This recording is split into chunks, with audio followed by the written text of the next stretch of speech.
الحمد لله الأحد الصمد الذي لم يلد ولم يولد ولم يكن له كفوا أحد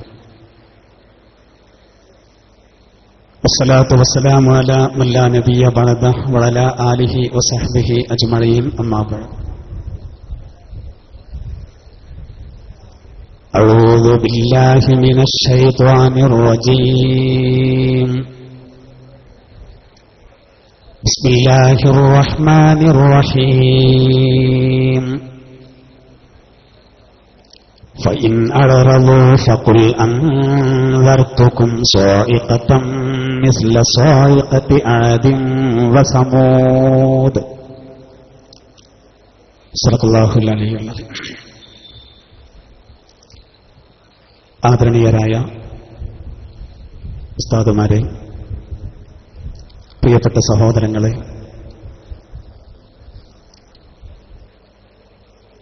ദുരന്തങ്ങൾ, പ്രകൃതി ദുരന്തങ്ങൾ, ഖുർആൻ നൽകുന്ന മുന്നറിയിപ്പുകൾ എന്ന വിഷയത്തെ സംബന്ധിച്ച് വളരെ സംക്ഷിപ്തമായി ഏതാനും മിനിറ്റുകൾക്കുള്ളിൽ ഈ വിഷയം നിങ്ങളുടെ മുന്നിൽ അവതരിപ്പിക്കാനാണ് ഈ സന്ദർഭത്തിൽ ഉദ്ദേശിക്കുന്നത്. സർവശക്തനായ അല്ലാഹു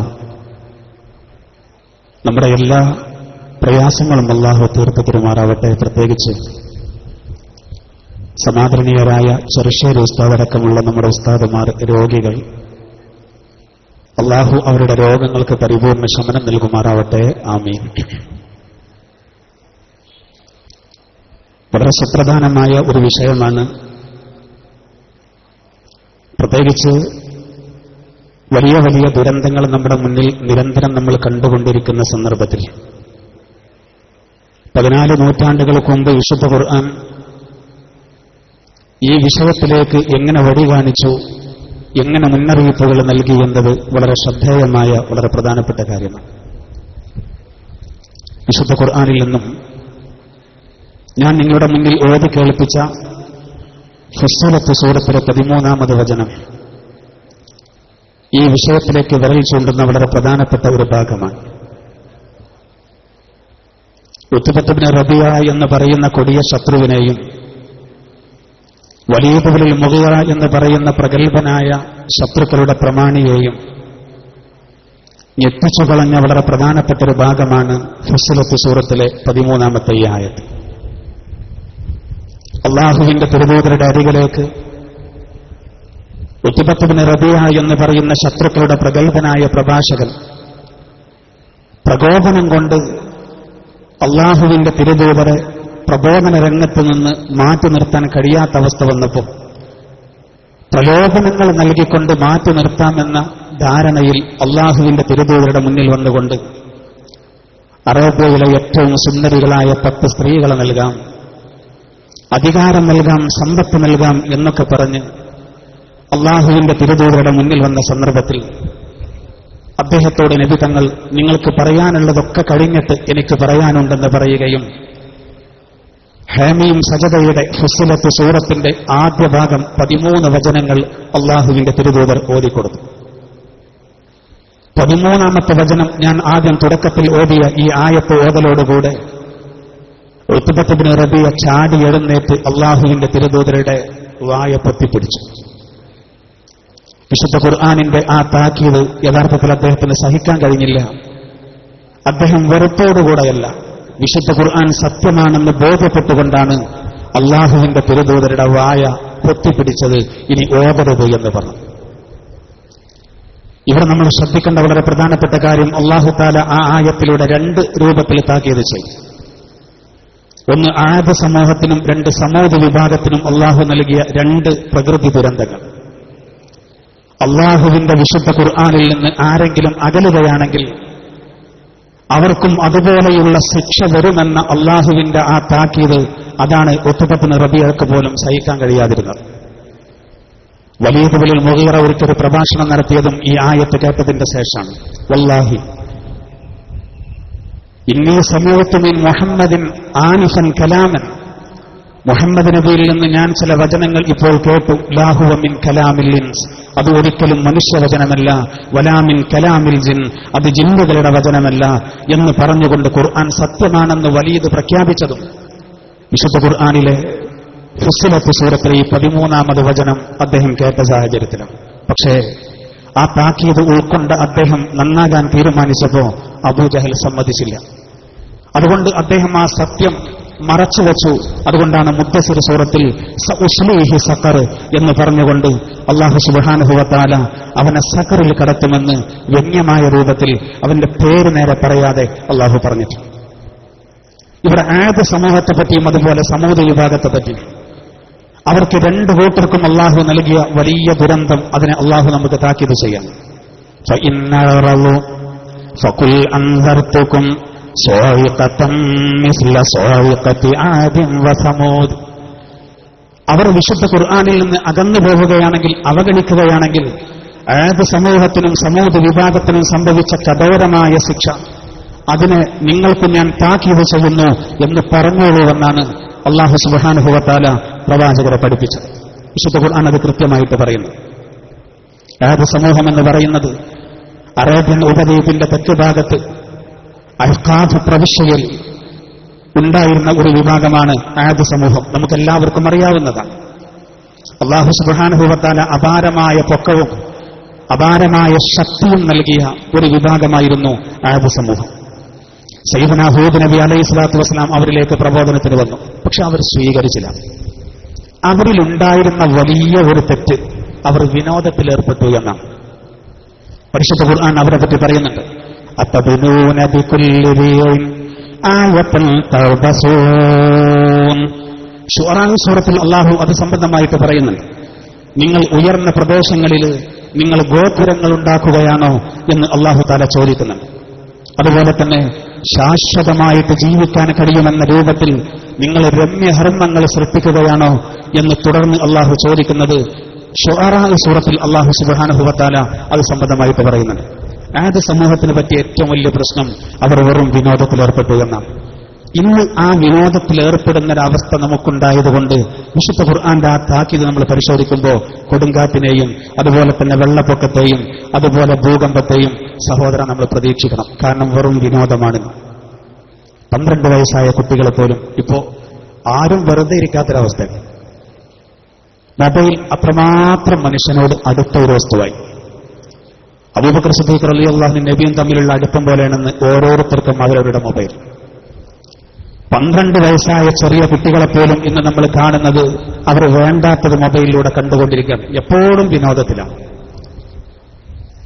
അതുപോലെ തന്നെ ഇന്ന് പല സ്ഥലങ്ങളിലും കുന്നിന്റെ മുകളിൽ പാർക്കുകളും സംവിധാനങ്ങളും ഒരുക്കി അള്ളാഹുവിന്റെ ദിക്റിൽ നിന്നും ഫിക്റിൽ നിന്നും മനുഷ്യൻ പറ്റ പിറകോട്ട് പോകുന്ന ഒരു കാഴ്ച സത്യത്തിൽ നമ്മൾ കണ്ടുകൊണ്ടിരിക്കുകയാണ്. ആദ് സമൂഹത്തിന് വന്നതുപോലെ സത്യത്തിൽ നമ്മൾ പ്രതീക്ഷിക്കണം. അതിശക്തമായ 8 ദിവസം നീണ്ടുനിന്ന ശക്തമായ കൊടുങ്കാറ്റ് അല്ലാഹു തആല അവരെ നശിപ്പിച്ചു. പരിശുദ്ധ ഖുർആനിൽ ഒട്ടേറെ സ്ഥലങ്ങളിൽ അല്ലാഹു ആദ് സമൂഹത്തെ പറ്റി പറയുന്നുണ്ട്. സമൂഹ വിഭാഗത്തിന്റെയും പ്രശ്നം അതായിരുന്നു. അവർ മലകൾ തുറന്ന് വലിയ വീടുകളുണ്ടാകും. മദീനയിൽ നിന്ന് ഒരു 400 കിലോമീറ്റർ സഞ്ചരിച്ചാൽ വാദിൽ ഖുറ പ്രവിശ്യയിൽ കഴിഞ്ഞിരുന്ന വിഭാഗമാണ് സമൂഹ വിഭാഗം. ഇന്ന് മദാഇനു സ്വാലിഹ് എന്ന പേരിൽ ആ സ്ഥലം അറിയപ്പെടുന്നു. നല്ല പരിചയമുള്ള അറബികളെ കിട്ടിയാൽ ആ സ്ഥലത്ത് പോയാൽ ഇന്നും അതിന്റെ ശേഷിപ്പുകൾ നമുക്ക് കാണാൻ സാധിക്കും. 4000-ലധികം വീടുകൾ തകർക്കപ്പെട്ട ആ സ്ഥലം ഇന്നും അതുപോലെ കിടക്കും. ഇന്നും ആ വീടുകളുടെ അവർ ഉണ്ടാക്കിയ ആ വീടുകളുടെ അവശിഷ്ടങ്ങൾ ഇന്നും അതുപോലെ കിടക്കും. റസൂലുള്ളാഹി സ്വല്ലല്ലാഹു അലൈഹി വസല്ലമ തങ്ങൾ അതിലൂടെ പോകുന്ന സമയത്ത് കരഞ്ഞുകൊണ്ട് മാത്രം പോകണമെന്ന് നമ്മളോട് താക്കീത് ചെയ്തു. ആദ് സമൂഹം സമൂഹ വിഭാഗവും അവർ 2 കൂട്ടർക്കുള്ള പ്രശ്നം അവർ വിനോദത്തിലേർപ്പെട്ടു എന്നാണ്. അള്ളാഹുവിനെ തെറ്റമറന്നു, അംഗീകരിക്കാൻ തയ്യാറായില്ല. അള്ളാഹു നൽകിയ അനുഗ്രഹങ്ങൾ അത് മറന്നുകൊണ്ട് അവർ സുഖലോലുപതയിൽ ലയിച്ചു. അതുകൊണ്ട് അള്ളാഹു തആല അവരെ നശിപ്പിച്ചു. ഒരു കൂട്ടർക്ക് അള്ളാഹു കൊടുത്ത ശക്തമായ കൊടുങ്കാറ്റാണ്. രണ്ടാമത്തെ കൂട്ടർക്ക് അള്ളാഹു നൽകിയത് അതിശക്തമായ ഭൂകമ്പമാണ്. ചരിത്രത്തിൽ കാണാൻ സാധിക്കും. ഡമസ്കസിന്റെ പ്രാന്തങ്ങളിൽ ആളുകൾ വീടുകൾ നിർമ്മിച്ചും പാർക്കുകൾ ഉണ്ടാക്കിയിട്ടും അള്ളാഹുവിനെ മറന്ന് ജീവിക്കുന്ന ഒരു സന്ദർഭം വന്നപ്പോ അബൂ ദർദാ റളിയല്ലാഹു തആല അൻഹു ആളുകളെ മുഴുവനും പള്ളിയിലേക്ക് വിളിച്ചുകൂട്ടിയത്രേ. എന്നിട്ട് ആദ് സമൂഹത്തിന് സംഭവിച്ചതിനെ സംബന്ധിച്ച് അവർക്ക് വിശദീകരിച്ചു കൊടുത്തു. സുഖലോലുപതയിൽ ലയിച്ചു. അവർ സത്യവിശ്വാസികളായിരുന്നില്ല. പക്ഷേ അബൂ ദർദാ റളിയല്ലാഹു അൻഹു പള്ളിയിലേക്ക് വിളിച്ചത് സത്യവിശ്വാസികളെയായിരുന്നു. ആ സത്യവിശ്വാസികളെ വിളിച്ചുകൊണ്ട് അവരോട് പറഞ്ഞു, ആദിന്റെ അനന്തര സ്വത്തുകളെ ഒരു 2 ദിർഹമിന് എന്റെ കയ്യിൽ നിന്ന് വാങ്ങാൻ നിങ്ങളെ കൂട്ടത്തിൽ ആരാണുള്ളത് എന്ന് മഹാനായ അബൂദർദാ റളിയല്ലാഹു അൻഹു അന്നത്തെ സത്യവിശ്വാസികളോട് ചോദിച്ചു. അള്ളാഹുവിനെ മറന്നുകൊണ്ട് ജീവിക്കുന്ന ഒരവസ്ഥാവിശേഷം അവർക്ക് വന്നപ്പോഴാണ് അവരെ പള്ളിയിലേക്ക് വിളിച്ചു വരുത്തിയിട്ട് ആദ്യ സമൂഹത്തിന് സംഭവിച്ചത് അബൂദർദാ റളിയല്ലാഹു അൻഹു അവർക്ക് വിശദീകരിച്ചു കൊടുത്തത്.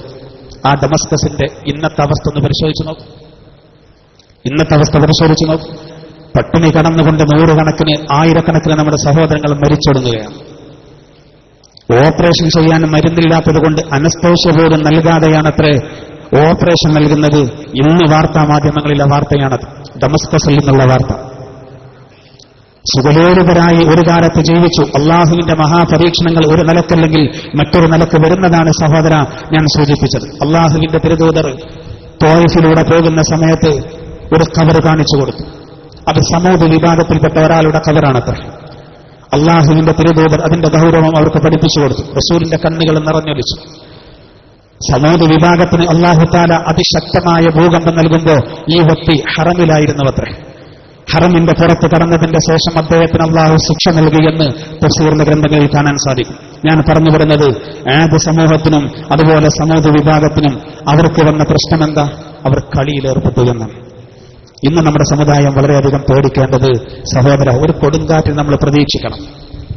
പിന്നെ അള്ളാഹുവിനെ വളരെയധികം പേടിച്ച് ഓരോ ശ്വാസവും അള്ളാഹ് എന്ന് പറയുന്ന ഒട്ടേറെ നല്ല മനുഷ്യർ നമ്മുടെ രാജ്യത്തുണ്ടായതുകൊണ്ടാണ് സത്യത്തിൽ കൊടുങ്കാറ്റിൽ നിന്നും ഭൂകമ്പത്തിൽ നിന്നും നമ്മൾ രക്ഷപ്പെടുന്നത്. മദീന പള്ളിയിൽ അള്ളാഹുവിന്റെ തിരുദൂതർ ഒരിക്കൽ സൂറത്തുൻ നജ്മ് വിശദീകരിച്ചു. സയ്യിദുനാ അബൂ ഹുറൈറ റളിയല്ലാഹു അൻഹു വിശദീകരിക്കുന്നുണ്ട്. ആ നജ്മ് സൂറത്തിന്റെ അവസാന ഭാഗം റസൂൽ വിശദീകരിക്കലോടുകൂടെ റസൂലിന്റെ മുന്നിലുള്ള അഹ്ലു സുഫ ഒന്നായിട്ട് കരഞ്ഞുപോയി. റസൂൽ ഓതിയതേതാ? ബിസ്മില്ലാഹിർ റഹ്മാനിർ റഹീം വതൽഹഖൂന വലാ തബ്കൂൻ വഅൻതും സാമിദൂൻ ഫസ്ജുദൂ ലില്ലാഹി വഅബ്ദൂ. ഈ ഭാഗം ഓതലോടുകൂടെ സ്വഹാബത്താണ് ഈ ലോകത്ത്. തൗറാത്തിലും ഇൻജീലിലും പോലും അല്ലാഹു തആല നേരെ ഈ സ്വാതന്ത്ര്യം ആഹാദ് കടഞ്ഞെടുക്കപ്പെട്ട അഹ്ലു സുഫ അവരാണ് അള്ളാന്റെ തിരുദൂതരുടെ മുന്നിൽ പൊട്ടി കരയുന്നത്. ഇത് കണ്ടതോടുകൂടെ അള്ളാന്റെ തിരുദൂതരുടെ നിയന്ത്രണം നഷ്ടപ്പെട്ടു പോയി. റസൂലുള്ളാഹി സ്വല്ലല്ലാഹു അലൈഹി വസല്ലമ കരഞ്ഞു. അബൂ ഹുറൈറ റളിയല്ലാഹു അൻഹു പറയുന്നു, നിസ്കരിക്കാൻ വന്നവരും കരയാൻ തുടങ്ങി. ഏതാനും സമയം മദീന പള്ളിയിലാകെ പൊട്ടിക്കരച്ചിലായി. മദീന പള്ളിയിലാകെ കരച്ചിലായി. അള്ളാന്റെ തിരുദൂതർ എഴുന്നേറ്റ് നിന്നിട്ട് അള്ളാഹുവിനെ ഭയന്ന് കരയുന്ന ആളുകളുടെ ശരീരം നരകത്തിന്റെ തീ തൊടില്ല എന്ന് പറഞ്ഞപ്പോഴാണ് അവർ കരച്ചിൽ നിർത്തിയത്. എന്താണ് ആയത്തിൽ പറയുന്നത്? വതൽഹഖൂന വലാ തബ്കൂൻ. നിങ്ങൾ ചിരിക്കുന്നവരാണ്, നിങ്ങൾ കരയാത്തവരാണ്. വഅൻതും സാമിദൂൻ. നിങ്ങൾ സാമിദീങ്ങളാണ്. ഒരേ സമയത്ത് 3 ഘടകങ്ങൾ നിങ്ങളിലുണ്ട് എന്നാണ് ഖുർആൻ പറയുന്നത്. അതായത് അശ്രദ്ധ, അള്ളാഹുവിലുള്ള ശ്രദ്ധയില്ല. മറ്റൊന്ന് അഹങ്കാരം, കിബർ. മറ്റൊന്ന് വളരെ പ്രധാനപ്പെട്ട ഒന്ന് അവരിലുള്ള വിനോദം. ഈ 3 കാര്യങ്ങൾ നിങ്ങളിലുണ്ടെന്ന് പറഞ്ഞപ്പോ വതൽഹഖൂൻ വലാ തബ്കൂൻ, നിങ്ങൾ കരയുന്നില്ല, നിങ്ങൾ വെറും ചിരിക്കുന്നവരാണ് എന്ന് പറയുമ്പോൾ ആ നിങ്ങൾ ഞങ്ങളാണെന്ന് തെറ്റിദ്ധരിച്ച് അഹ്ലു സുഫ പൊട്ടിക്കരഞ്ഞതാണ്. യഥാർത്ഥത്തിൽ നമ്മളെ പറ്റിയല്ലേ ആ കൃത്യമായിട്ട് പറയുന്നത്? അള്ളാഹുവിനെ മറന്നുകൊണ്ടുള്ള വെറും വിനോദത്തിൽ. ചിലപ്പോൾ മിഹ്റാബിൽ നിന്നാണ് സുന്ദരമായ പാട്ട് മൊബൈലിൽ നിന്ന് കേൾക്കുന്നത്. നിസ്കാരം നടക്കുമ്പോൾ ഇമാമിന്റെ മൊബൈലിൽ നിന്ന് പോലും ചിലപ്പോൾ കേൾക്കാൻ ഒരു സുഖകരമല്ലാത്ത രൂപത്തിലുള്ള ഗാനങ്ങൾ വരുന്നൊരവസ്ഥയിലേക്ക് കാര്യങ്ങൾ എത്തിപ്പോയി. ആ ഒരവസ്ഥയിലേക്കെത്തി. നമ്മൾ വളരെയധികം ചിന്തിക്കേണ്ടതാണ്. വിനോദം മഹാ അപകടമാണ്. ഇത് ശരിക്കും നമ്മൾ ഉത്തരവാദപ്പെട്ട ആളുകൾ നമ്മുടെ സമുദായത്തെ ശരിക്കും ബോധ്യപ്പെടുത്തേണ്ടതാണ്. അല്ലാഹു സുബ്ഹാനഹു വ തആല ഒരുപക്ഷെ അതിശക്തമായ കൊടുങ്കാറ്റോ അല്ലെങ്കിൽ ഭൂകമ്പമോ ആദ്യ സമൂഹത്തിന് സമൂഹ വിഭാഗത്തിന് നൽകിയതുപോലെ വ്യാപകമായി നമുക്ക് ലഭിക്കാത്തത് അള്ളാന്റെ തിരുദൂതരുടെ പ്രാർത്ഥന കൊണ്ടാണ്. കാരണം ഖുർആൻ ഇങ്ങനെ പറഞ്ഞിട്ടുണ്ട്, ബിസ്മില്ലാഹിർ റഹ്മാനിർ റഹീം ലാ ഉഖ്സിമു ബിറബ്ബിൽ മശാരിഖി വൽ മഗാരിബ് ഇന്നാ ലഖാദിറൂന അലാ അൻ നുബദ്ദില ഖൈറൻ മിൻഹും وما نحن بمسبوقين فذرهم يخوضوا ويلعبوا حتى يلاقوا يومهم الذي يوعدون. അള്ളാഹു സത്യം ചെയ്തുകൊണ്ടാണ് ഈ വിഷയം പറയുന്നത്. അസ്തമയ സ്ഥാനത്തിന്റെയും ഉദയസ്ഥാനത്തിന്റെയും ഉടമസ്ഥനായ അള്ളാഹുവിനെ കൊണ്ട് ഞാൻ സത്യം ചെയ്യുന്നു എന്ന് അള്ളാഹു തന്നെ സത്യം ചെയ്ത് പറയുന്നു. ഇന്നാ ലഖാദിറൂന അലാ അൻ നുബദ്ദില ഖൈറൻ മിൻഹും. അള്ളാഹു പറയുന്നത് വിനോദത്തിൽ ഏർപ്പെട്ട ഒരു കൂട്ടരെ നശിപ്പിച്ച് അവർക്കൊരു പകരം മറ്റൊരു കൂട്ടരെ കൊണ്ടുവരാൻ നമുക്ക് കഴിയുക തന്നെ ചെയ്യും. വമാ നഹ്നു ബിമസ്ബൂഖീൻ. നാം ഒരിക്കലും തോൽപ്പിക്കപ്പെട്ട കൂട്ടത്തിലല്ല. പക്ഷെ എത്ര പറഞ്ഞാലും മനുഷ്യർ കേൾക്കില്ല. അതുകൊണ്ട് ഈ ഉമ്മത്തിനെ പറ്റി അള്ളാന്റെ തിരുദൂതരോട് പറയാൻ വേണ്ടി അള്ളാഹു കൽപ്പിക്കുന്ന എന്താ? ഫവറുഹും യഖൂലു വയൽഅബു. അവരെ കാര്യം വിടൂ, അവർ കളിക്കട്ടെ, അവർ തെറ്റിൽ മുഴുകട്ടെ, അവർ വിനോദത്തിൽ ഏർപ്പെടട്ടെ. ഹത്താ യുലാഖു യൗമഹും അല്ലദീ യുഅദൂൻ. അവരോട് താക്കീത് ചെയ്യപ്പെട്ട ഒരു ദിനത്തെ അവർ കണ്ടുമുട്ടുന്നത് വരെ. ഈ ആയത്തിന്റെ വ്യാഖ്യാനത്തിൽ കാണാം വ്യാപകമായ ശിക്ഷ ഒരുപക്ഷെ നമുക്ക് വരില്ല. എന്നാൽ വരില്ല എന്ന് കരുതി സമാധാനിക്കണ്ട. എന്തുകൊണ്ട്? ആദ്യ സമൂഹത്തിന് അള്ളാഹു താല കൊടുത്ത കാറ്റിനെ സംബന്ധിച്ച് ഖുർആൻ പറഞ്ഞത് ബിരീഹിൻ സർസറിൻ ആതിയ എന്നാണ്. ഇരമ്പിയടിക്കുന്ന ഉഗ്രമായ കാറ്റ് 8 ദിവസം നീണ്ടുവെന്നാണ്. അതൊരു ദുശകുനമുള്ള ദിവസങ്ങളായിരുന്നു. അതുകൊണ്ടാണ് ഫി അയ്യാമിൻ ഹിസാബ് എന്ന് പറഞ്ഞത്. അത് ബുധനാഴ്ചയാണ് തുടങ്ങിയത്, മാസം അവസാനത്തെ ബുധനാഴ്ച. അതാണ് പൂർവികരായ ആളുകൾ, മഹത്തുക്കളായ ആളുകൾ അവസാനത്തെ ബുധനാഴ്ച ഒരു നല്ല കാര്യങ്ങൾ തുടങ്ങാൻ അത് ഗുണമുള്ളതല്ല എന്ന് പറയാനുള്ള കാരണം അതാണ്. ദിവസം മോശമാണ് എന്നല്ല, നഫ്സ് ഉണ്ട് എന്നുള്ളതിന് അടിസ്ഥാനമുണ്ട് എന്നുള്ളതാണ്. മാസം അവസാനത്തെ ബുധനാഴ്ചയാണ് അള്ളാഹു കൊടുങ്കാറ്റ് അവർക്ക് നൽകിയത്. ഒരാഴ്ച നീണ്ടുനിന്നു, 8 പകലും 7 രാത്രിയും നീണ്ടുനിന്ന കാറ്റ്. അതിൽ ബടാ മനുഷ്യരായിരുന്നു അവർ.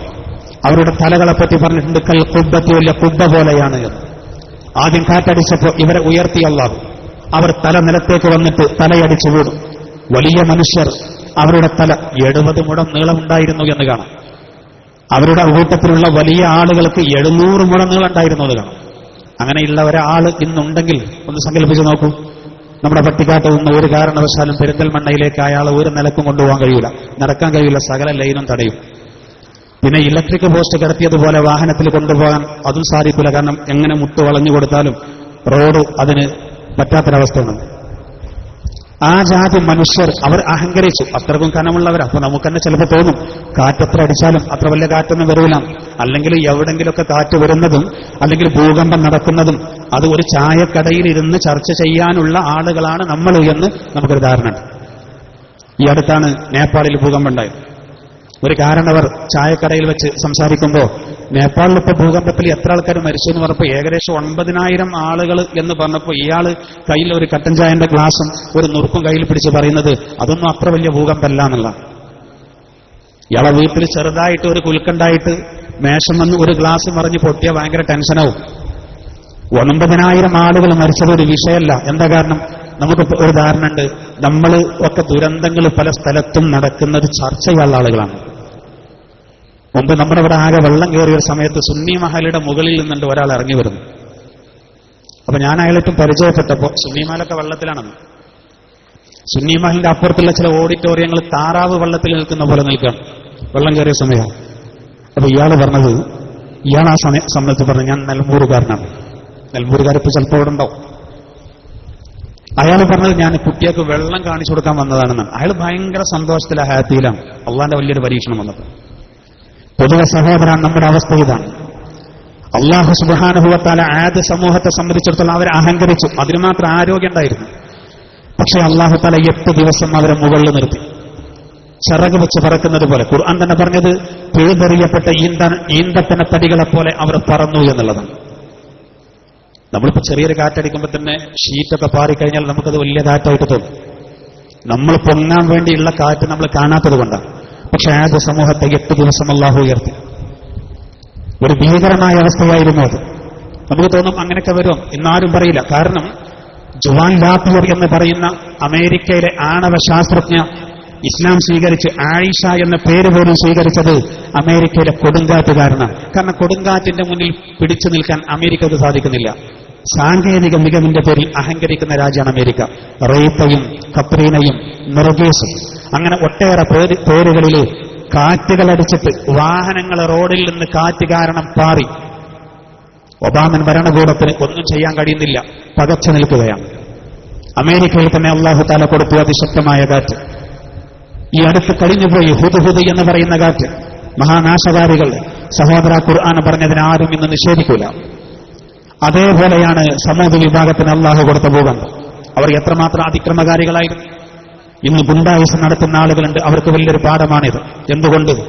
സ്വാലിഹ് നബി അലൈഹി സ്വലാത്തു വസ്സലാം തന്റെ ജനതയോട് പറഞ്ഞു, ഒരാഴ്ചക്കുള്ളിൽ ഇവിടെ ഒരു കുട്ടി ജനിക്കാൻ പോകുന്നുണ്ട്, ആ കുട്ടി നിങ്ങളുടെ നാശത്തിന് കാരണമാകുന്നു. ഒരാഴ്ചക്കുള്ളിൽ 10 കുട്ടികൾ ജനിക്കാൻ പോകുന്നുണ്ടെന്ന്. പക്ഷേ ഒരാഴ്ചക്ക് 10 കുട്ടികൾക്കിടയിൽ ഒരു കുട്ടി നാശത്തിന് കാരണമാകുന്ന 9 കുട്ടികളെ, ആൺകുട്ടികളെ ആ ആഴ്ചയിൽ സ്വാലിഹ് നബിയുടെ ജനത നശിപ്പിച്ചു കളഞ്ഞു, കൊന്നുകളഞ്ഞു. ഒരു കുട്ടിയെ കൊല്ലാൻ കഴിഞ്ഞില്ല. അതാണ് ഖുബാർ എന്ന് പറയുന്ന ഒരു മഹാത്തമ്മാടി. വിശുദ്ധ ഖുർആനിൽ അല്ലാഹു സുബ്ഹാനഹു വ തആല 9 ഗുണ്ടകളെ സംബന്ധിച്ച് പറയുന്നു. അവരാണ് മൗജിദത്തിന്റെ ഒട്ടകമായ അള്ളാന്റെ ഒട്ടകം എന്ന് പറഞ്ഞ നാഖത്തുള്ള എന്ന് ഖുർആൻ പറഞ്ഞ ആ ഒട്ടകത്തിനെ വധിച്ചത്. അല്ലാഹു സുബ്ഹാനഹു വ തആല അവർക്ക് ശിക്ഷ കൊടുത്തു. ബുധനാഴ്ചയാണ് അവർ ഒട്ടകത്തെ കൊന്നത്. വ്യാഴാഴ്ച എല്ലാവരുടെ മുഖവും മഞ്ഞ കളറായി, വ്യാഴാഴ്ച അത് ചുവപ്പ് കളറായി, വെള്ളിയാഴ്ച ചുവപ്പ് കളറായി, ശനിയാഴ്ച അവരുടെ മുഖങ്ങളൊക്കെ കറുത്ത നിറത്തിലായി. അതോടുകൂടെ അതിശക്തമായ ഒരു അട്ടഹാസവും, ആകാശത്തുനിന്ന് കല്ലിന്റെ മഴയും അഗ്നിവർഷവും, അതോടുകൂടെ അതിശക്തമായ ഒരു ഭൂകമ്പവും സ്വാലിഹ് നബിയുടെ ജനതയെ അല്ലാഹു നശിപ്പിച്ചു കളഞ്ഞു. അവർ ധിക്കരിച്ചവരാണ്. ഇന്ന് മദായിന് സ്വാലിഹിലുള്ള അവർ നേരത്തെ ഉണ്ടാക്കിയ വീടുകളുടെ അവശിഷ്ടം ഇന്നും കാണും. അവർ ഓഡിറ്റോറിയങ്ങൾ ഉണ്ടാക്കിയത്, അവർ സ്വീകരണ റൂമുകൾ ഉണ്ടാക്കിയത്, അവരുടെ വീടുകളുടെ കിച്ചൺ, അതിന്റെ സീലിംഗ് ഇന്ന് നമ്മൾ സിമന്റ് കൊണ്ട് ഇന്ന് ഉപയോഗിക്കുന്നത് പോലെ അതിലേറെ വൃത്തിയിൽ അന്നവർ ഉണ്ടാക്കി. ഇന്നും സൗദി അറേബ്യയിൽ പോയാൽ നമുക്ക് തബൂക്കിലേക്കുള്ള യാത്രയിൽ നമുക്ക് കാണാൻ കഴിയുന്ന ഒരു യാഥാർത്ഥ്യമാണത്. അള്ളാന്റെ തിരുദൂതർ അവിടെയുള്ള ആളുകളോട് ഒരു യാത്രയിൽ അവർ അവിടെ വെച്ച് ഉണ്ടാക്കിയ ഭക്ഷണം നിങ്ങൾ കഴിക്കരുത് എന്ന് പറഞ്ഞു. അത്രമാത്രം പ്രശ്നമാണ് എന്ന് ഇന്നും ആ സ്ഥലം അതുപോലെ കിടക്കുകയാണ്. ഒരു വലിയ ദൃഷ്ടാന്തമായി ഇത് നമ്മളെ ഓർമ്മപ്പെടുത്താണ്. കളിക്കുമ്പോൾ ശ്രദ്ധിക്കണം. അള്ളാഹു ഒരു ഭൂകമ്പം തന്നാൽ നമ്മളൊന്നുമല്ല സഹോദര. ഇവിടെ നമ്മുടെ തൊട്ടടുത്ത് ഗുജറാത്തിൽ നേരത്തെ ഭൂകമ്പമുണ്ടായി. കോടീശ്വരന്മാരായ ആളുകൾ ശീതീകരിച്ച റൂമിൽ സുഖമായിട്ട് കിടന്നുറങ്ങുമ്പോഴാണ് ഭൂമി കുലുങ്ങിയത്. പിറ്റേ ദിവസം ഹെലികോപ്റ്ററിൽ ഗവൺമെന്റ് അവരുടെ നേതൃത്വത്തിൽ ഉത്തരവാദപ്പെട്ട ആളുകൾ ഇവർക്ക് ഭക്ഷണം 2 ദിവസം കഴിഞ്ഞ് ഭക്ഷണം വിതരണം ചെയ്യുമ്പോൾ കോടീശ്വരന്മാരായി കിടന്നുറങ്ങിയ ആളുകളായിരുന്നു ഒരു റൊട്ടിയുടെ പാക്കിനു വേണ്ടിയിട്ട് വരി നിന്നിരുന്നത്. അതിലൊരു വൃദ്ധൻ, ആ വൃദ്ധൻ വിശപ്പിന്റെ കാഠിന്യം കൊണ്ട് അദ്ദേഹം ഒരു റൊട്ടി പാക്കിന് വേണ്ടി നോക്കി നിൽക്കുകയാണ്. അദ്ദേഹത്തിന്റെ കയ്യിലേക്ക് വന്ന് 2 ചെറുപ്പക്കാരായി തട്ടിപ്പറിച്ച് വാങ്ങിക്കൊണ്ടുപോയി അപ്പുറത്ത് പോയി തിന്നു. ദയനീയമായ അവസ്ഥയായിരുന്നു. നമുക്ക് തോന്നിപ്പോയി നമുക്കൊന്നൊരു പ്രശ്നം സംഭവിക്കൂല. അങ്ങനെ കരുതരുത് സഹോദര. വല്ലാതെ അള്ളാനെ മറന്ന് കളിക്കുമ്പോൾ നമുക്ക് വലിയ പരീക്ഷണങ്ങൾ വരും, വലിയ ദുരന്തങ്ങൾ വരും. ഈ അടുത്ത് നേപ്പാളിൽ നടന്ന ദുരന്തം നോക്കൂ നിങ്ങൾ. ഇപ്പൊ ഈ അടുത്ത് നമ്മുടെ ഒരു സ്ഫോടനത്തിന്റെ വാർത്തകൾ വന്നതുകൊണ്ട് ചെറിയ ചില ഭൂകമ്പങ്ങളുടെ വാർത്തകൾ ഇക്കഴിഞ്ഞ വാരത്തിൽ ജനങ്ങൾ അറിയാതെ പോയി. ഇക്കഴിഞ്ഞ വർഷം 9ഓളം പ്രധാനപ്പെട്ട ഭൂകമ്പങ്ങൾ നമ്മുടെ രാജ്യത്തുണ്ടായി, ഇന്ത്യയിൽ തന്നെ ഉണ്ടായി. ലക്ഷക്കണക്കിന് ആളുകളാണ് ഭവനരഹിതരായത് നേപ്പാളിൽ. അള്ളാഹുവിനിക്ക് ഏത് രാജ്യവും കണക്കാം, എല്ലായിടത്തും ഓരോ ദൂരമാണ്. ഇത് നമ്മൾ പ്രത്യേകം മനസ്സിലാക്കേണ്ടതാണ്. അതുകൊണ്ടാണ് അള്ളാഹു തആല പറയുന്നത്, വിശുദ്ധ ഖുർആന്റെ കൽപ്പനയിൽ നിന്ന് ജനങ്ങൾ അകലുകയാണെങ്കിൽ അവരോട് പറയണം, ആദ് സമൂഹത്തിനും സമൂഹ വിഭാഗത്തിനും നടന്ന ദുരന്തം, മഹാദുരന്തം, അത് നിങ്ങൾക്ക് താക്കീത് ചെയ്യുന്നു എന്ന് നബിയെ താങ്കൾ പറഞ്ഞുകൊള്ളൂ എന്ന് അല്ലാഹു സുബ്ഹാനഹു വ തആല പറഞ്ഞിട്ടുണ്ട്. നേരെ മറിച്ച് ഈ ദുരന്തങ്ങളിൽ നിന്നൊക്കെ രക്ഷപ്പെടാൻ നമുക്ക് വഴിയുണ്ട്. സൂറത്തുൽ അഅറാഫിലെ 96-ാമത്തെ വചനത്തിലും അൽ ഹൂദ് സൂറത്തിലെ 3-ാമത്തെ വചനത്തിലും അല്ലാഹു ആ കാര്യം പറയുന്നുണ്ട്. അള്ളാഹു പറഞ്ഞിടത്ത് ജനങ്ങൾ നിൽക്കുകയാണെങ്കിൽ അള്ളാഹു ബർക്കത്തുകൾ, ഒരുപാട് അനുഗ്രഹങ്ങൾ ആകാശത്തു നിന്ന് ഇറക്കിത്തരുമെന്നും മാത്രമല്ല ഈ ഐഹികമായ ജീവിതത്തിൽ അഭിമാനകരമായ ഒരു ജീവിതം അള്ളാഹു നൽകുമെന്ന് വിശുദ്ധ ഖുർആനിലെ സൂറത്തുൽ അഅറാഫിലെ 96-ാമത്തെ വചനത്തിലും ഹൂദ് സൂറത്തിലെ 3-ാമത്തെ ആയത്തിലൂടെയും അള്ളാഹു പറയുന്നുണ്ട്. പക്ഷെ അള്ളാഹ് പറഞ്ഞെടുത്ത് നിൽക്കണം. സൂറത്തു തലാഖിൽ അള്ളാഹു സുബ്ഹാനഹു വ തആല ഒരു രക്ഷാമാർഗത്തെ പറ്റി പറയുന്നുണ്ട്. അതുപോലെ കാര്യങ്ങൾ എളുപ്പമാക്കി കൊടുക്കുന്നതിനെ പറ്റി പറയുന്നുണ്ട്. അതിനൊക്കെ അള്ളാഹു വെച്ച ഡിമാൻഡ് ഒന്ന് മാത്രമാണ്, മനുഷ്യർക്ക് തഖ്വ വേണമെന്നാണ്. അത് ഇല്ലാത്തത് കൊണ്ടാണ് യഥാർത്ഥത്തിൽ ദുരിതങ്ങൾ വരുന്നത്. വമൻ യത്തഖില്ലാഹ യജ്അൽ ലഹു മഖ്റജ. തഖ്വയുണ്ടോ അള്ളാഹു രക്ഷാമാർഗം നൽകും. ഖുർആൻ വ്യാഖ്യാതാക്കൾ പറയുന്നു, ആ മഖ്റജ് കൊണ്ടുള്ള ഉദ്ദേശം ഐഹിക ജീവിതത്തിൽ അഭിമാനകരമായ നിലനിൽപ്പ്, ഉപജീവനത്തിൽ വിശാലത കൊടുക്കുമെന്നാണ്. ആയത്തിൽ തന്നെ അല്ലാഹു പറയുന്നത് വയർസുഖുഹു മിൻ ഹൈസു ലാ യഹ്തസിബ്. ഒരിക്കലും വിചാരിക്കാത്ത ഭാഗത്തിലൂടെ അല്ലാഹു അവർക്ക് ആഹാരം നൽകുമെന്നാണ്. അതേ സൂറത്തിൽ പിന്നെ പറയുന്നത് വമൻ യത്തഖില്ലാഹ യജ്അൽ ലഹു മിൻ അംരിഹി യുസ്റാ. തഖ്വയുണ്ടോ അല്ലാഹു തആല അവരെ കാര്യങ്ങൾ എളുപ്പമാക്കി കൊടുക്കുമെന്നാണ്. അതും ഐഹികമായ ജീവിതത്തിലാണ്. പിന്നെ പറയുന്നതോ വമൻ യത്തഖില്ലാഹ യുകഫിർ അൻഹു സയ്യിആതി വയുളിം ലഹു അജ്റാ. ഒരാൾക്ക് തഖ്വയുണ്ടോ അല്ലാഹു തആല അവരുടെ പാപങ്ങൾ പുറത്തു കൊടുക്കും, അവർക്ക് വലിയ പ്രതിഫലം ലഭിക്കും. ഇവിടെ 4-5 കാര്യങ്ങൾ അല്ലാഹു പറഞ്ഞു. ഒന്ന് രക്ഷാമാർഗമാണ്, രണ്ടാമത്തത് വിചാരിക്കാത്ത ഭാഗത്തിലൂടെ ആഹാരം ലഭിക്കലാണ്, മൂന്നാമത്തത് കാര്യങ്ങൾ എളുപ്പമാകലാണ്, 4 ദോഷം പൊറുക്കപ്പെടലാണ്, 5-മത്തത് അല്ലാഹു പറയുന്നത് വമ്പിച്ച പ്രതിഫലം ലഭിക്കലാണ്. പക്ഷെ ഈ 5 കാര്യങ്ങൾക്കും അല്ലാഹു വെച്ച ഡിമാൻഡ് ഒന്ന് മാത്രമാണ്, വമൻ യത്തഖില്ലാഹ്. ഒരാൾ അല്ലാഹുവിനെ സൂക്ഷിച്ചാൽ അതേ രൂപത്തിലാണ് അല്ലാഹു ഉപയോഗിച്ചത്. എല്ലാ ദുരന്തങ്ങളിൽ നിന്നും രക്ഷപ്പെടാൻ അതാണ് മാർഗം. പൊതുവെ ആളുകളുടെ സ്വഭാവം ഇപ്പോൾ മഴയില്ലാതെ വളരെയധികം വിഷമിക്കൽ, വരൾച്ച, അതൊരു പ്രശ്നമാണ്. അങ്ങനെ നല്ല വരൾച്ച വന്ന സമയത്ത് ഞാൻ എന്റെ പള്ളിയിലേക്ക് ജുമഅക്ക് ചെന്നപ്പോൾ അന്ന് ഒരാൾ എന്നോട് ചോദിച്ചു, ഉസ്താദ് ഇന്ന് മഴയ്ക്ക് വേണ്ടി ദ്വാരക്കുണ്ടോന്ന് ചോദിച്ചു. അപ്പൊ ഞാൻ അയാൾ ദ്വാരക്കാൻ പറയുകയെന്ന് കരുതിയിട്ട് ഇൻഷാ അല്ലാഹ് നമുക്ക് ദ്വാരക്കാന്ന് പറഞ്ഞു. അപ്പൊ അയാൾ എന്നോട് പറഞ്ഞു, അടുത്ത ആഴ്ച ആക്കാം, കൊപ്പര ഉണക്കാട്ടിട്ടുണ്ട് എന്ന് പറഞ്ഞു. ഒരു മനുഷ്യൻ പറഞ്ഞതാണ്, അയാൾ അങ്ങനെ തന്നെ പറഞ്ഞത്. അപ്പൊ ഞാൻ പറഞ്ഞു, നമ്മളിനിപ്പോ ദ്വാരന്നാ കിട്ടുന്ന ഉറപ്പൊന്നുമില്ല, ഏതായാലും നമുക്ക് ദ്വാരക്ക, കാരണം അടുത്ത ആഴ്ച ചിലപ്പോൾ ആർക്കെങ്കിലും മെയിൻ വാർപ്പുണ്ടാവും വീട്ടിന്, അപ്പൊ അന്നും ദ്വാരക്കണ്ടെന്ന് പറയേണ്ടതുണ്ടോ. സ്വന്തം കാര്യം എല്ലാവർക്കും. അത് ചില ആളുകൾക്ക് എങ്ങനെയൊക്കെ പറയേണ്ടതെന്ന് അറിയില്ല. ഇപ്പൊ അടുത്ത് ഒരാൾ ഒരു സദസ്സിൽ വെച്ച് സംശയം ചോദിച്ചത്, ഈ സർബത്തും കുൽക്കി സർബത്തും എന്താ വ്യത്യാസം എന്നാണ്. നമ്മൾ ഫുഡ് ഇൻസ്പെക്ടറോട് ചോദിക്കേണ്ട ചോദ്യമാണ്, ഖുർആൻ ക്ലാസ്സിൽ ചോദിക്കേണ്ട ചോദ്യമല്ലല്ലോ. അപ്പൊ ചില ആളുകൾ എങ്ങനെ ചോദിക്കാനറിയില്ല. ഇവിടെ ഒരാൾ പറയാണ് അങ്ങനെ മഴക്ക് ഇന്ന് ദ്വാരക്കണ്ടാന്ന്. അപ്പൊ നമ്മൾ പറഞ്ഞെടുത്ത് നിൽക്കണം, അള്ളാഹു പറഞ്ഞെടുത്ത് നിൽക്കാൻ നമുക്ക് മനസ്സില്ല. അതാണ് യഥാർത്ഥത്തിൽ ഒരുപാട് ദുരന്തങ്ങളുടെ കാരണം. ഏത് സമൂഹ വിഭാഗം പഠിപ്പിക്കുന്ന അതാണ്. അതുപോലെ സഹോദര, 100 കൊല്ലത്തിന്റെ ഇടയിൽ ഏറ്റവും വലിയ ദുരന്തമാണ് നമ്മുടെ തൊട്ടടുത്ത സംസ്ഥാനത്ത് ഈ കഴിഞ്ഞ മാസം വന്നത്. എല്ലാവർക്കും അറിയാലോ, വെള്ളത്തിന്റെ പേരിൽ കേരളവും തമിഴ്നാടും ഒരുപാട് പ്രശ്നങ്ങൾ ഉണ്ടായിരുന്നു. പിന്നെ വെള്ളം കൊണ്ടൊരു കളി. ശ്രദ്ധിച്ചു നോക്കൂ, നമുക്ക് എന്തെങ്കിലും ചെയ്യാൻ കഴിയുമോ? ചെന്നൈ നഗരം വെള്ളത്തിൽ മുങ്ങി. ചിന്തിക്കാൻ കഴിയുന്നുണ്ടോ അവസ്ഥ? ഇപ്പൊ ഉത്തരവാദപ്പെട്ട ആളുകൾ പറയുന്നെന്താ, അത് ഒരു ടെസ്റ്റ് ഡോസ് ആണെന്നാണ്. അതായത് കേരളത്തിലെ നഗരങ്ങളിലും വരുന്ന വർഷങ്ങളിലൊക്കെ അത്തരത്തിലുള്ളൊരു ദുരന്തം പ്രതീക്ഷിക്കാമെന്നാണ്. അങ്ങനെയാണെങ്കിൽ നമ്മളൊക്കെ കൊണ്ടറിയും. അല്ലാഹു തആല നമ്മളെ കാത്തുരക്ഷിക്കുമാറാവട്ടെ. എന്തുകൊണ്ട്? ചെന്നൈ എയർപോർട്ടിൽ നിന്ന് വെള്ളം മൂടിയിട്ട് വിമാനം ഒലിച്ചു പോകുന്നത് കണ്ടാൽ, നമ്മളിപ്പോ ജാമ്യ സമ്മേളനത്തിനെ കുറിച്ച് ഒരുപാട് കച്ചവടങ്ങൾ ഇവിടെ നടക്കുന്നുണ്ട്. അതിന്റെ കുട്ടികളെ തൃപ്തിപ്പെടുത്താൻ വേണ്ടി ചില ബലൂണ് കൊണ്ട് ആ രൂപത്തിലുള്ള ചില വിമാനങ്ങളുണ്ട്. ആ വിമാനം മുറ്റത്ത് വെള്ളത്തിലിട്ട് അങ്ങനെ ഒലിച്ചു പോകുന്നത്. മഴ പെയ്യുന്ന സമയത്ത് ഇതുപോലെയാണ് 500 ആളുകൾ പോകുന്ന വിമാനം ചെന്നൈ എയർപോർട്ടിൽ നിന്ന് ഒലിച്ചു പോകുന്നത്. അപ്പൊ വെള്ളത്തിന്റെ തീവ്രത എത്ര? അപ്പൊ നൂഹ് നബി അലൈഹി സ്വലാത്തു വസ്സലാമിന്റെ കാലഘട്ടത്തിൽ നടന്ന ആ വെള്ളപ്പൊക്കം ഇല്ലാന്ന് ആരെങ്കിലും പറയുമോ എന്ന്? ആരും പറയില്ല സഹോദര. ലോക ചരിത്രത്തിലെ ഏറ്റവും വലിയ വെള്ളപ്പൊക്കം നടന്നത് സയ്യിദുനാ നൂഹ് നബി അലൈഹി സ്വലാത്തു വസ്സലാമിന്റെ കാലഘട്ടത്തിലാണ്. 950 കൊല്ലം പ്രബോധനം ചെയ്ത അദ്ദേഹത്തെ വിശുദ്ധ ഖുർആൻ ഒരുപാട് സ്ഥലങ്ങളിൽ പറയുന്നുണ്ട്. ശൈഖുൽ അംബിയ ആണ് അദ്ദേഹം. 950 കൊല്ലം പ്രബോധനം ചെയ്തു. ആകെ കിട്ടിയത് 80 ചില്ലാനം ആളുകളെ. പക്ഷെ അദ്ദേഹത്തെ അള്ളാഹു ആക്ഷേപിച്ചില്ല. അദ്ദേഹത്തിന്റെ പ്രാർത്ഥന കാരണം അള്ളാഹു ചരിത്രത്തിലെ ഏറ്റവും വലിയ വെള്ളപ്പൊക്കം നൽകി. ചരിത്രത്തിലെ ഏറ്റവും വലിയ വെള്ളപ്പൊക്കം. എത്ര ലക്ഷക്കണക്കിന് ആളുകൾ ജനവാസമുള്ള മുഴുവൻ സ്ഥലത്തും വന്ന് വെള്ളം കയറി. മഹാനായ ഖത്താദ റളിയല്ലാഹു അൻഹു, അതുപോലെ ഹസൻ റളിയല്ലാഹു അൻഹു, അവരൊക്കെ വിശദീകരിക്കുന്നുണ്ടല്ലോ.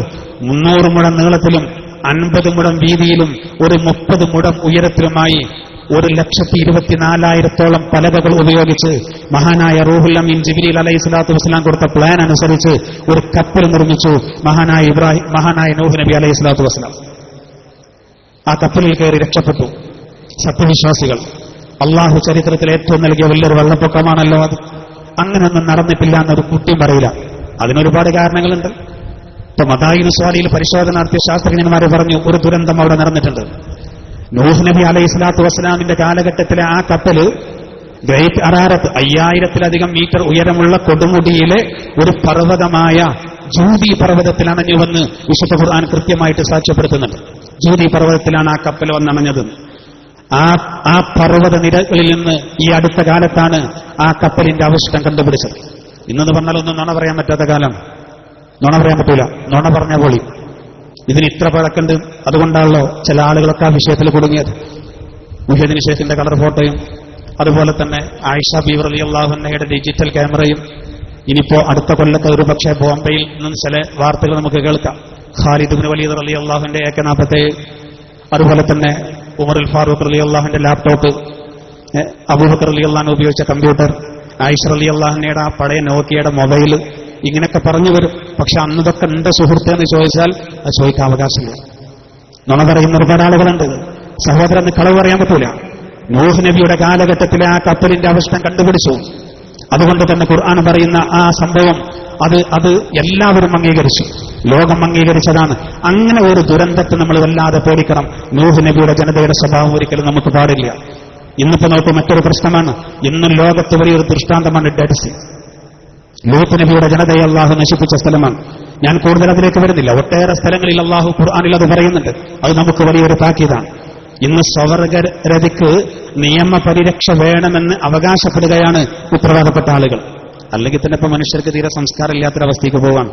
ചുംബന സമരക്കാർ വരെ വന്നു. പക്ഷെ അവരെ കയ്യിലിരിപ്പ് അടുത്താണ് മുഴുവനായിട്ട് മനസ്സിലായത്. അവരെ പേറിയ കുറെ ആളുകളുണ്ട്. അവസാനം അവരും നാറി. പണ്ട് നാട്ടുപുസ്താവ് പറഞ്ഞതുപോലെ നാറിയവരെ പേറിയാൽ പേറിയവരും നാറുമെന്ന് പറഞ്ഞു. ചുംബന സമരക്കാരെ താങ്ങിയ ആളുകളൊക്കെ പാക നാറിപ്പോയി. അവരുടെ കയ്യിലിരിപ്പ് മനസ്സിലായല്ലോ. സഹോദര, ലൂത്ത് നബി അലൈഹി സ്വലാത്തു വസ്സലാമിന്റെ ജനതക്ക് അല്ലാഹു കൊടുത്തതുപോലെ ദുരന്തത്തെ നമ്മൾ പ്രതീക്ഷിക്കണം. ഇന്നും അതിന്റെ അവശിഷ്ടം കാണാം. ഒലിബർട്ടിനെ പോലെയുള്ള പ്രഗത്ഭരായ ശാസ്ത്രജ്ഞന്മാർ പഠനം നടത്തിയിട്ട് പറഞ്ഞു, ഇന്ന് ഡെഡ്സിൽ നിൽക്കുന്ന സ്ഥലം ആകാശത്ത് നിന്ന് ഉൽക്കകൾ വന്ന് പതിച്ചിട്ടുണ്ടെന്നാണ്. വിശുദ്ധ ഖുർആൻ പറയുന്നതോ ആകാശത്തുനിന്ന് വന്നില്ലേ അവർക്ക്.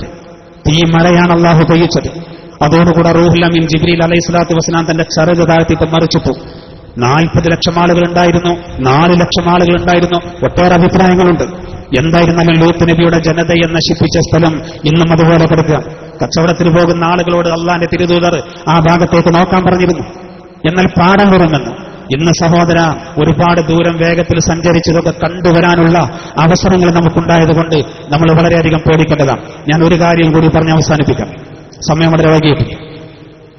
വളരെ പ്രധാനപ്പെട്ടത്, ഇന്ന് വഞ്ചനയുടെ ഒരു കാലമാണ്. ഷുഐബ് നബിയുടെ ജനതയെ അല്ലാഹു നശിപ്പിക്കാനുള്ള കാരണം എന്താണ്?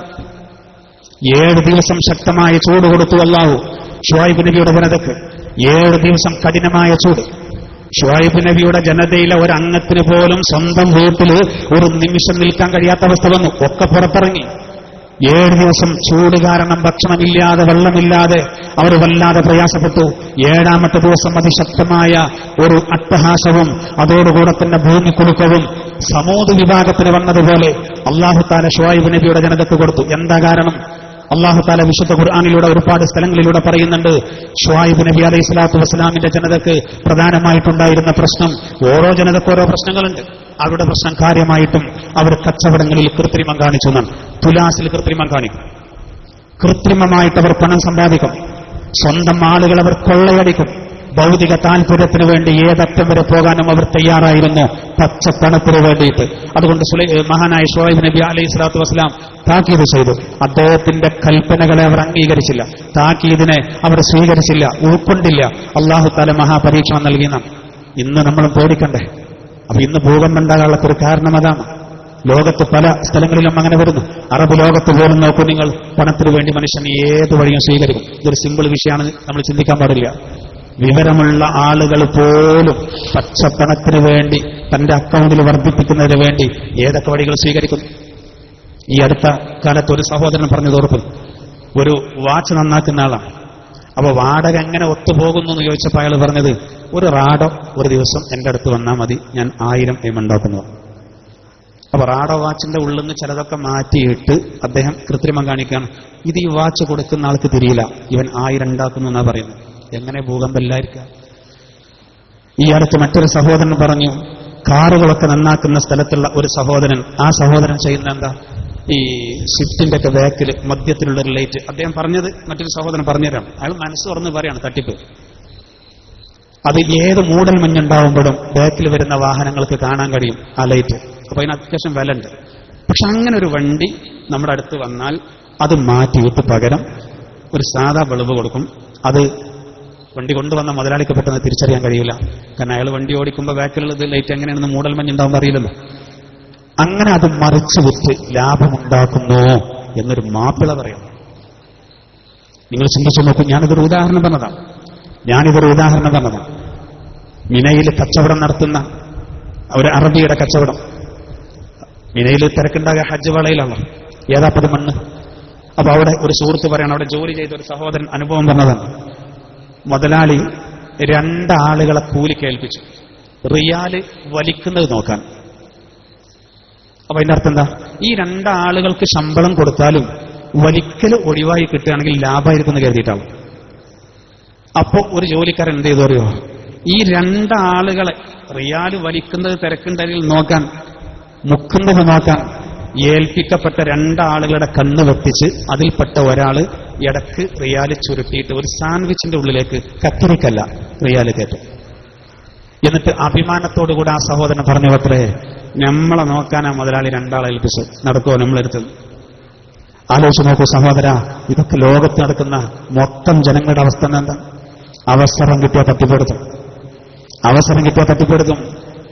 ഈ കൃത്രിമം, ഇതാണ് ശുഐബ് നബി അലൈഹി സ്വലാത്തു വസ്സലാമിന്റെ ജനതയെ അല്ലാഹു നശിപ്പിക്കാൻ കാരണം. അതുകൊണ്ട് തന്നെ സഹോദര, ഇത്തരം കാര്യങ്ങളിലൊക്കെ അതീവ ജാഗ്രത നമുക്ക് വേണം. നമുക്കിവരെ അണക്കെട്ട് വലിയ പ്രശ്നമല്ലോ. വിശുദ്ധ ഖുർആനിൽ സൂറത്ത് സബയിൽ അല്ലാഹു തആല താക്കീത് ചെയ്യുന്നുണ്ട്. യമനിലെ സബയിൽ ഏകദേശം 800 അടി നീളത്തിലുണ്ടായിരുന്ന ഒരു മഹാ അണക്കെട്ടിനെ പറ്റി അല്ലാഹു സുബ്ഹാനഹു വ തആല ഖുർആനിൽ പറയുന്നുണ്ട്. ആ അണക്കെട്ടിനെ സംബന്ധിച്ചും ഒരുപാട് പഠനങ്ങൾ നടന്നു. ഖുർആൻ പറയുന്നത് സത്യമാണ് എന്ന് ലോകം വിധിയെഴുതി. അല്ലാഹു വിശുദ്ധ ഖുർആനിൽ പറഞ്ഞല്ലോ, ആ ജനത എല്ലാം മറന്നു ജീവിച്ചു. അല്ലാഹു തആല പറഞ്ഞെന്താ? ഫഅർസൽനാ അലൈഹിം സൈലൽ വാരിം. ആ അണക്കെട്ടിലെ ജലത്തെ, ആ അണക്കെട്ടിന്റെ ഒഴുക്കിനെ അവർക്ക് നേരെ അല്ലാഹു തിരിച്ചു വിട്ടുന്ന അണക്കെട്ടിനെ അല്ലാഹു തകർത്തു കളഞ്ഞു. ഒരുപാട് ദുരന്തങ്ങൾ നടന്നിട്ടുണ്ട്. നമ്മൾ ഇതിൽ നിന്നൊക്കെ പാഠം ഉൾക്കൊണ്ടുകൊണ്ട് വളരെ ഭയത്തോടുകൂടെയാണ് മുന്നോട്ട് പോകേണ്ടത്. അള്ളാഹു എന്നുള്ളൊരു ചിന്തയോടുകൂടെ നമ്മൾ മുന്നോട്ട് പോകുമ്പോൾ എന്ത് ദുരന്തം വന്നാലും ഈമാനോടുകൂടെ മരിക്കാൻ സാധിക്കും. അള്ളാഹു എല്ലാവിധ ദുരന്തങ്ങളെ തൊട്ടും നമ്മളെ കാത്തുരക്ഷിക്കുമാറാവട്ടെ. നമുക്ക് അങ്ങനെയുള്ള ദുരന്തങ്ങളൊന്നും ഇല്ലാത്തത് കൊണ്ട് ഇത് പറഞ്ഞാൽ മനസ്സിലാൻ പ്രയാസമാണ്. നമ്മുടെ വീട്ടിലേക്ക് അല്പം വെള്ളം കയറിയിട്ട് ഒരാൾക്ക് ഉയരത്തിൽ വീട്ടിൽ വെള്ളം കയറിയാൽ അങ്ങനത്തെ വീട്ടുകാർക്കറിയാം പ്രളയത്തിന്റെ, അതിന്റെ ദുരന്തത്തിന്റെ ആഴം ഓരോരുത്തർക്കും ബോധ്യപ്പെടും. എന്നാൽ ചെന്നൈയിൽ സംഭവിച്ചതുപോലെ സംഭവിച്ചാൽ സഹോദര എന്തായിരിക്കും അവസ്ഥ? അതുകൊണ്ട് തന്നെ അള്ളാഹുവോട് നമ്മൾ ദുആ ചെയ്യണം. അള്ളാഹു തആല നമ്മളെ എല്ലാവരെയും കാത്തുരക്ഷിക്കുമാറാവട്ടെ. എല്ലാ ദുരന്തങ്ങളെ തൊട്ടും അള്ളാഹു കാക്കുമാറാവട്ടെ. അള്ളാഹു എല്ലാ അപകടങ്ങളെ തൊട്ടും കാത്തുരക്ഷിക്കുമാറാവട്ടെ. ഖുർആനിന്റെ താക്കീത് ഉൾക്കൊണ്ട് ജീവിക്കുന്ന സത്യവിശ്വാസികളിൽ അള്ളാഹു നമ്മെ ഉൾപ്പെടുത്തുമാറാവട്ടെ. നമ്മുടെ ജാമിയ സമ്മേളനം അള്ളാഹു വിജയിപ്പിക്കുമാറാവട്ടെ. ചെറുശ്ശേരി ഉസ്താദടക്കം, കോയക്കുട്ടി ഉസ്താദടക്കമുള്ള നമ്മുടെ ഉസ്താദുമാർക്ക് അള്ളാഹു തആല ദീർഘായുസ് നൽകുമാറാവട്ടെ. അവിടെ എല്ലാ പ്രയാസങ്ങളും അള്ളാഹു തീർത്തു കൊടുക്കുമാറാവട്ടെ. അള്ളാഹു നമ്മെ എല്ലാവരെയും സ്വർഗ്ഗത്തിൽ ഒരുമിച്ച് കൂട്ടുമാറാവട്ടെ. وآخر دعوانا الحمد لله رب العالمين. السلام عليكم.